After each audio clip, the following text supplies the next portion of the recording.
So we're going to get ahead a couple of weeks of the class we're going to do on boundaries. We do this class periodically. If you want to be in the boundaries class, you can sign up at recoverycokesbury.com or sign up after church tonight on your way out. Guest services are in the back. You can get a book here tonight. You can get a workbook here tonight. All that can happen. And that's going to be in, I think, May the 9th. I'm always worried now that I messed up the anger management class. It's like a trauma thing for me. So anyway, May the 9th, May 9th, not May 3rd, May 9th. And that'll be on a Thursday night, May the 9th. Everybody got that? So anyway, we're going to start some work on boundaries. It's a lot of pressure for me because like the people that are teaching the class are glaring at me right now going, he better not screw this up. That's going on in this room. A lot of judging, lots of judging.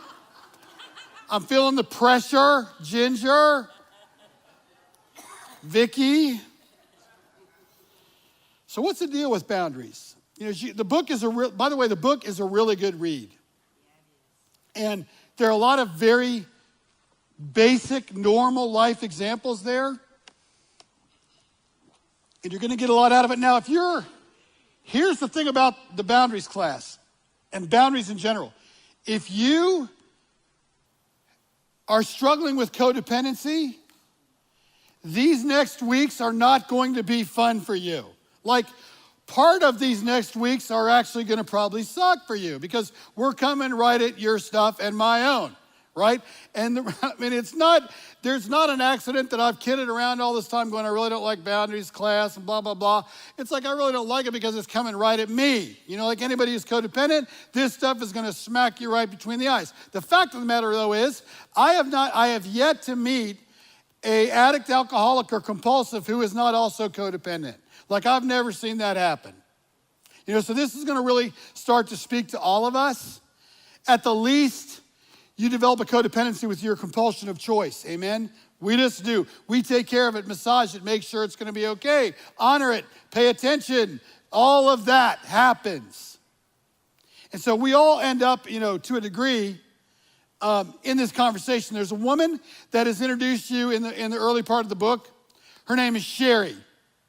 And Sherry is a mom of 2 children. She has a husband, she has a boss, and she is an ace #1 codependent. Likes to keep everybody happy, likes to be on everybody. You know, like one of the key phrases we've used in this series is stay in your lane. Sherry doesn't know a lane. You know, like if you've ever, I don't know if you've ever observe people driving early in the morning. And one of these things is gonna go away, but if you watch people drive that have their phone, whatever conversation they're having on their phone for a lot of people affects the way they drive. Have you ever noticed that? Like an agitated conversation on the phone makes them an agitated driver. You know, there are people, they shall not be named, but there are people that have decided they will leave their house and their hair is sort of done, but not all the way done. And their makeup is, I'm just saying, their makeup is sort of done, but not all the way done. And I've heard rumors and seen evidence of the fact that those individuals drive all over the road in everybody's lane when they're trying to get all that to happen. Don't deny it. You know, so the thing about staying in our lane is harder than we think it is because one of the things we want to do, and one of the things that happens to people when they start to get a little bit of sober time, just a little bit, is we want to get into everybody else's lane, right? Because we want to tell everybody else how to do it. We now know the secret, and we have seen God and spent our 2 hours with him, and he has told us everything about the universe that we need, and we are going to tell you exactly how you ought to get sober too, and we're going to tell you how we did it, because we don't really want to focus on ourselves anymore. That's no fun. We all figured that out pretty early in our recovery, right? Even though the fact of the matter is real learning for all of us comes at about year 5, 6, 7, 8 of steady work. Steady work. We like being in somebody else's lane. And Sherry, in the story, she's exactly like that. She's so good, and you know, one of the things that comes out of being in somebody else's lane is this lovely piece of emotion called resentment. You know, like Sherry has a husband, his name is Walt. Walt allows Sherry to do for him, right? He's benefiting because she really thinks she should be in his lane somehow. He's benefiting because she's taking this incredibly good care of him. You know, she's benefiting because she is getting fulfilled by doing that, even though she kind of resents it on any given day. And her resentment about being in his lane is causing them to go this way. Because Sherry really doesn't know who Sherry is, and Walt actually doesn't know what it would be like if Walt was a full Walt who had to deal with the average stuff that everybody else has to deal with in an average way. You know, like some of the life lessons I learned about stuff like that, they really came from my mom. You know, my mom always wanted to have 6 kids. She was an only child. And my dad was one of 3 kids in his family. And he went along with my mom about the 6 kids because, honestly, he was afraid of her. That's the deal. So, and if you met my mom, you'd be like this 5-foot powerhouse. You'd be afraid of her too. And the thing is, I remember growing up just knowing from when I was a little kid that my mom, she wasn't gonna run around and do laundry for 6 kids. She was she might not do my dad's. He was forever bringing in these big stacks of shirts. My dad was a co-owner and then an owner of a large men's clothing company. So when I was a little kid, I would always see my dad bringing in these shirts. And so I'd be like, "You're coming, where do these shirts come from?" And he goes, "Well, here's the thing. I think I realized right away he wasn't kidding." He goes, "Here's the thing. I get all these shirts new from these guys that want to sell our store shirts. So these are all samples." And he goes, "They always bring my perfect skies because they want to impress me and I'm going to buy them. So I get these shirts." And he goes, "Then after I wear them, they always are brand new, perfectly pressed." He goes, "After I wear them one time, I kind of people at the office go, 'I really like that shirt.'" Don, that was my dad's name. And my dad would just go, "Well, here, do you want it? I'll bring it to you tomorrow." And he goes, "The reason that I do that I get those shirts off those guys is your mother's not going to do any there's no way she's ironing shirts. And really, I don't feel like going to the dry cleaner. And the thing is, if you think you're responsible for your stuff, you should live with her. You should be married to her." And I learned right away, my mom did that with 6 kids because she was going to stay in her lane. Sherry doesn't know how to do that. She doesn't know how to do it for her husband. She doesn't know how to do it for herself. She has a son who she is raised to believe that she is going to be the snowplow mom. You know what that is? She's going to run interference for, his name is Todd. She's going to run interference for Todd all the time. Whatever happens to Todd, she's going to clear the way so that little Toddy, nothing can really happen to him. He's not going to experience adversity. He's not going to experience consequence. There is no payment plan for Todd because he's on her credit card emotionally. Are you following me? And Todd has been raised to believe that only a silver bullet is going to get him. And if that silver bullet got him, it would be coming from his mom. Amen? Nobody else, because nobody else can really touch him. So Todd is unbelievably entitled. And an entitled young man or an entitled young woman is going to wreak havoc in any social system where there are expectations of behavior and expectations of consequence. Because if I'm walking around my house every day going, "Well, Mom, she doesn't, she just makes us go away." Well, at school, somebody else ought to make it go away. It ought to be my teacher. It ought to be somebody. And if that doesn't work out that way, you're going to pitch a fit, which is where Todd is in the story. And then there's Amy. Amy is her daughter that everybody's kind of forgot about because everybody's so focused on the 2 men. And Amy is steadily withdrawing. Because see, the thing about Sherry is she has these high demand men. I know you never heard of that before, but she has these high demand men, and she doesn't really have time for her low demand daughter. And that's kind of the family. You also got her mom. So her mom has these other expectations. And every time her mom sort of hits her trigger every time her mom, I don't know if you have any moms like, if you any of you got moms like this, but her mom knows the right thing to say at the right time to get Sherry to jump. Anybody got a mom like that?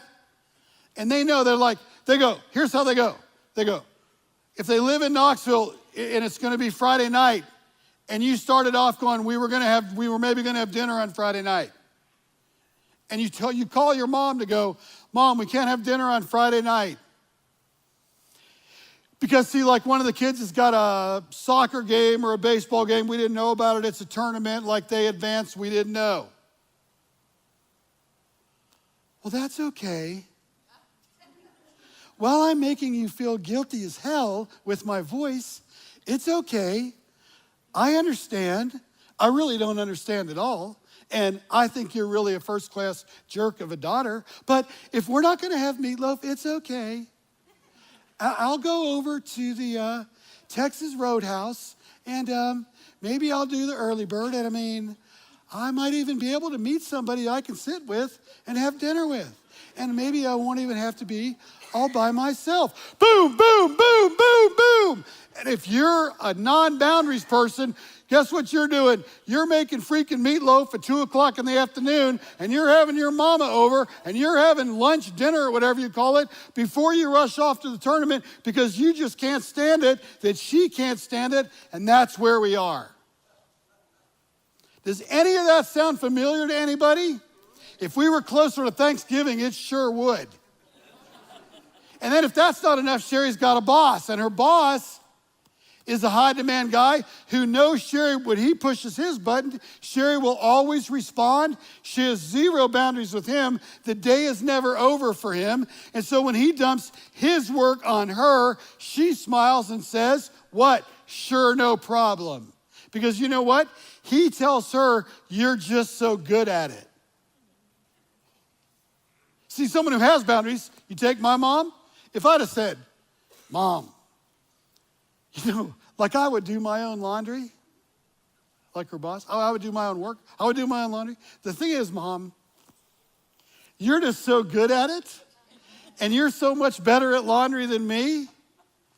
I just think you should have the opportunity to do it. My mom would go, number one, son, I don't really care if you have any clean clothes ever or not till the day you're dead. Number two, if you wreck your clothes, you're stupid, you're a grown man, you should be able to read how to wash your clothes. Ask somebody who cares. Find out from one of your sisters, pay them, I don't care what you do. I'm not doing it. And number three, any shot of yours that I'm better at it is totally stupid and you're never gonna get to me that way. That's what happens when you stay in your lane. But see, Sherry in the story, she really can't do that. She doesn't believe that's going to be okay. She believes that if she does that or says that, she might die or somebody else might die or something bad might happen. And that's why when you have a son or a daughter or somebody who's got a compulsion in your life and you're kind of quickly running out of options and you want to come to somebody else to give you more ideas and more options, and they say, basically, why don't you let them get sicker and deal with their consequences? That just flips your mind. That just flips you out. Because you wouldn't know what you would do if it was just you. In this first introduction, there's a conversation with Sherry about, like having a phone.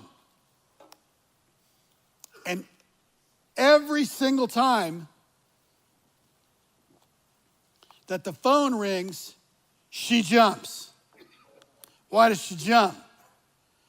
Well, she jumps because someone might need me. I mean, like what I'm talking about, I honestly think somehow, at least everybody I know, every pastor I know starts off with that belief in mind. Every single one of us. Like, that's kind of how you get into a seminary. They ask you questions before you go, and they don't have the guts to ask you this, but they should just go. Listen, let me just know. I want to know, like, are you thoroughly and completely codependent? If you say yes, they put you right in. They put you right in. if you don't say you're codependent, they probably aren't. They're going to, well, he needs to do some more psychological testing. If you actually went in there and said something about boundaries, they'd be like, that guy's somebody who lacks compassion. He's unfit for ministry. You know, like when people call you and they're going to call you Friday afternoon, they're going to call you at 4 o'clock. Pastor, you won't believe it. I mean, can we come to your office right now? I'm like, what's happening?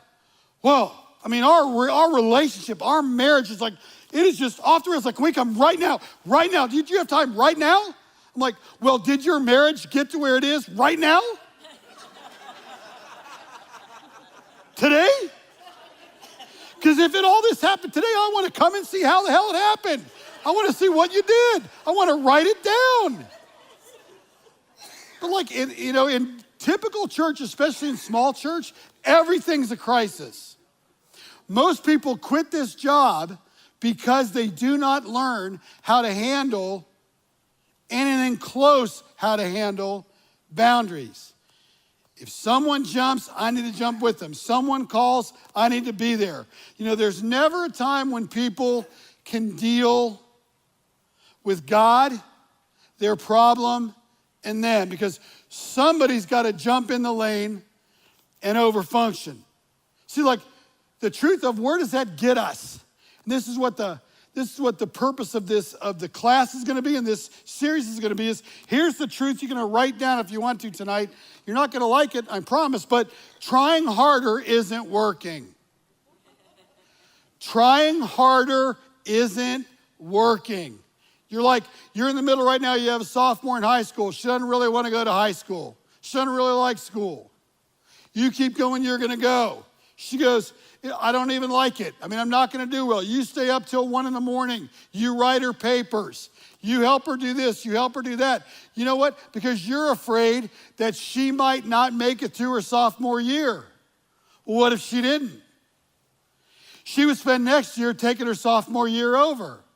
That would really suck, especially if she was fully capable of doing it and she just did it. That would really suck. That would really suck for her. You're like, and it would really suck for me as a parent because the Joneses would see that my kid was taking the 10th grade over. That wouldn't be good. Trying harder isn't working.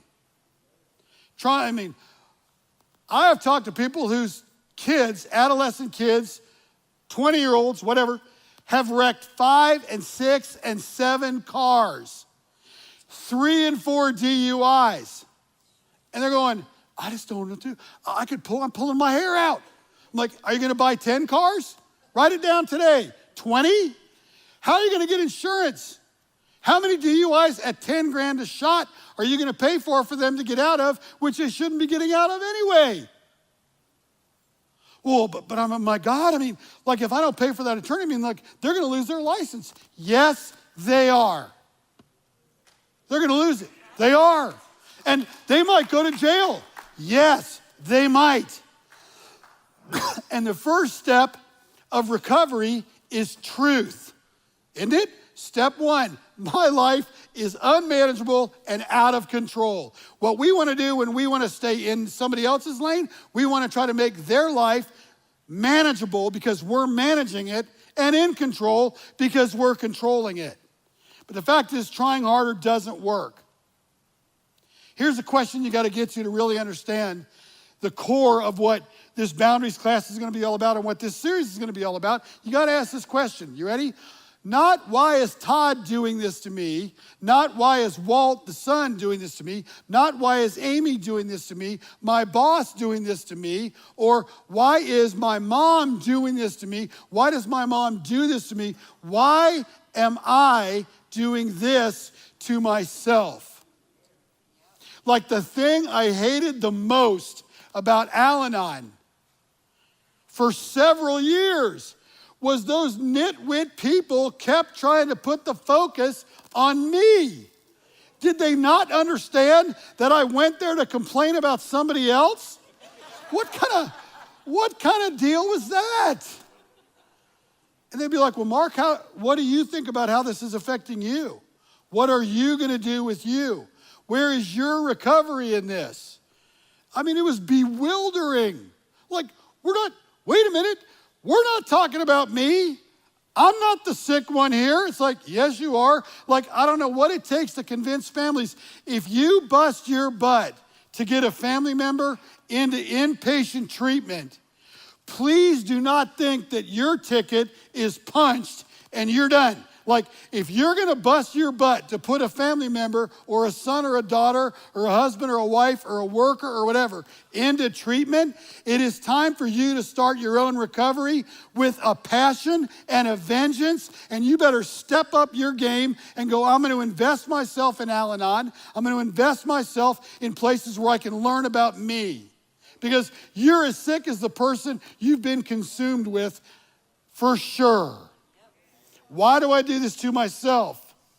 The question about boundaries is it true for most of us that habit wins out? Well, Mom, I just don't know what to say. She makes me feel guilty. She does?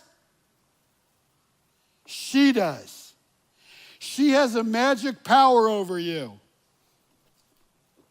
She does. How people go, so-and-so makes me crazy. It's like, is that right? They have a magic wand where they come in the room and they go, look, I know how I can jack up Beebe. I'm gonna wave my wand and I can make that boy crazy and he won't even know what happened to him. If I say so-and-so makes me crazy and someone goes, well, Mark, why do they make you crazy? I'll go, here are the following triggers that they give to me. Here are the things I'm not attending to in my own life. And here is why I am allowing them to influence me in that way. Right? It's just how it goes. Does habit win out? Look at her habits with her husband. Number one, she goes, here's how she does it. Here's how I manage my husband. Are you ready? See if this sounds familiar to the codependents in the room, right? Number one, I read Walt's emotions. I see how he's doing that day.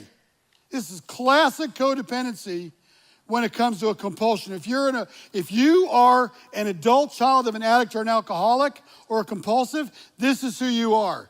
You read your mom's or dad's emotions, right? You saw what they were like when they came in the house that day. If there's a disturbance in the way they're acting, you immediately backtrack. You immediately try to be nice. Make sure you talk about only stuff that's gonna be attractive for them. Number three, she said, I do special things for Walt. I do special things for Walt. Try to make him happy, make his favorite meal. Dependable, faithful, reliable, Sherry thought. I've always been described this way by people who wanted something from me. Of course. Sounds like a description of a good mule. Suddenly the guilt hit again. There I am getting resentful again. Lord help me, I love this Christian quote, Lord help me bloom where I'm planted. But secretly she found herself wishing she could be transplanted to another flower pot. See, it goes like this. Any confusion of responsibility and ownership in our lives is a problem of boundaries. Just as homeowners set physical property lines around their land, we need to set mental, physical, emotional, and spiritual boundaries for our lives to help us distinguish what is our responsibility and what is not.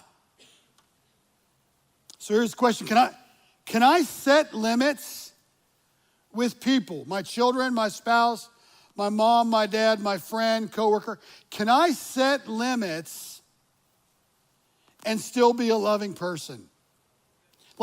Can you be a loving person if you say no? Can you be a loving person if you say no? If you have adolescents, you have an adolescent walking around your house and you say no at just the right time. And your adolescent says, you have never loved me. You don't love me. You don't even know that I hardly even exist. And then they come with the mother load. And I hate you. It's like somehow when you have a boundary, number one, your child is not going to tell you how you love them. Amen? That's like out. Number 2 thing is out. You're not going to entertain the idea that this kid that has been loving you for all these years, all of a sudden on this day, on Wednesday afternoon at 4 o'clock, hates you. It's like, can you be loving? Can you say no and still be a loving person? Well, like, what are legitimate boundaries? That's a question that we're going to get into in this work that we're going to do together. What if someone is, here's a great one. Well, what if someone is upset or hurt by my boundaries? Well, let me tell you one thing. If you start getting into this class, if you take this class on boundaries, and if you listen to these messages in the next weeks, you are going to piss people off in your life. Because trust me, people that are used to you accommodating them, they don't say to you, they do not say, you know what?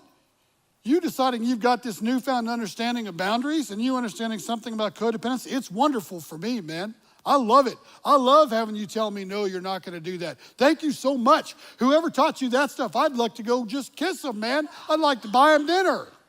See, when you disturb in a relationship the thing that's called balance or homeostasis, and the relationship is going along one way, and all of a sudden now the relationship changes, right? There's change. And she says something different, or he says something different, even to the point that somebody starts to get sober in a relationship, and that person that's getting sober never cared about anything in your house before, but all of a sudden they have an opinion, and all of a sudden they say, I think I'd like that wall to be blue. You're like, no, idiot, you're not supposed to be here. You're supposed to be the drunk. You're not supposed to have ideas about parenting. You're not supposed to have ideas about the walls. That's my job. You're just supposed to be over there in the corner. Anytime there's a disturbance in a relationship off the balance, people never like it. Like, you just got to know. And people will resist.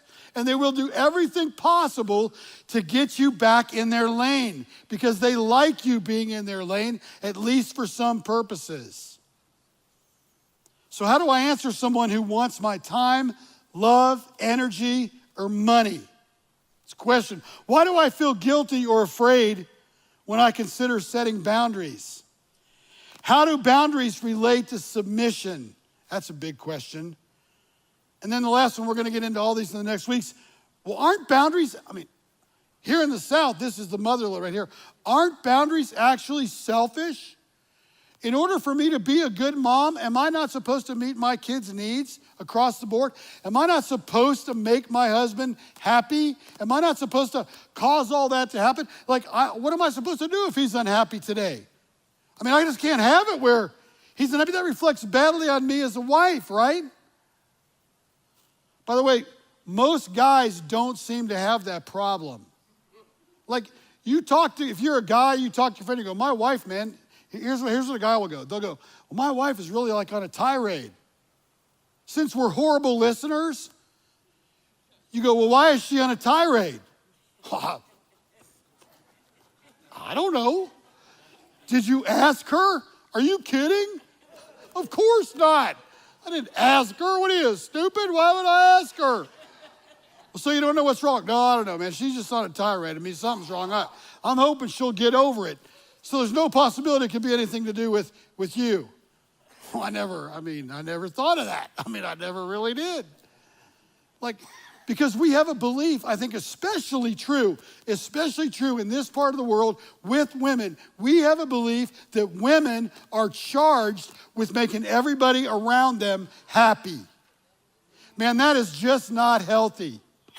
That just isn't going to get it in an intimate relationship because that relationship is actually programmed, not free to be intimate. Are you following me? Now I'm doing it the way I'm supposed to do it because I'm supposed to do it that way. Well, that isn't a free, open, intimate relationship. And the deal of, well, if I don't, I pay, that isn't a free and open relationship. So here's what God has to say.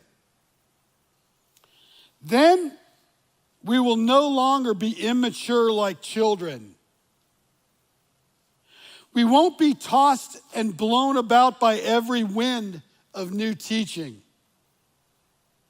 We will not be influenced when people try to trick us with lies, some of what we've been talking about, so clever that they sound like the truth. If you loved me, you would do this. You are here to make me happy. I'm unhappy because of you. Sounds like the truth, doesn't it? Instead, we will speak the truth in love, growing in every way more and more like Jesus, who is the head of his body, the church. He makes the whole body fit together perfectly. As each part does its own special work, it helps the other parts grow, so that the whole body is healthy and growing and full of love. Those questions and that scripture, that's the work we got to do in these next weeks. I hope you'll be a part of this series, and I hope you'll really think hard about taking this class. Thanks so much. In Jesus' sweet name, amen.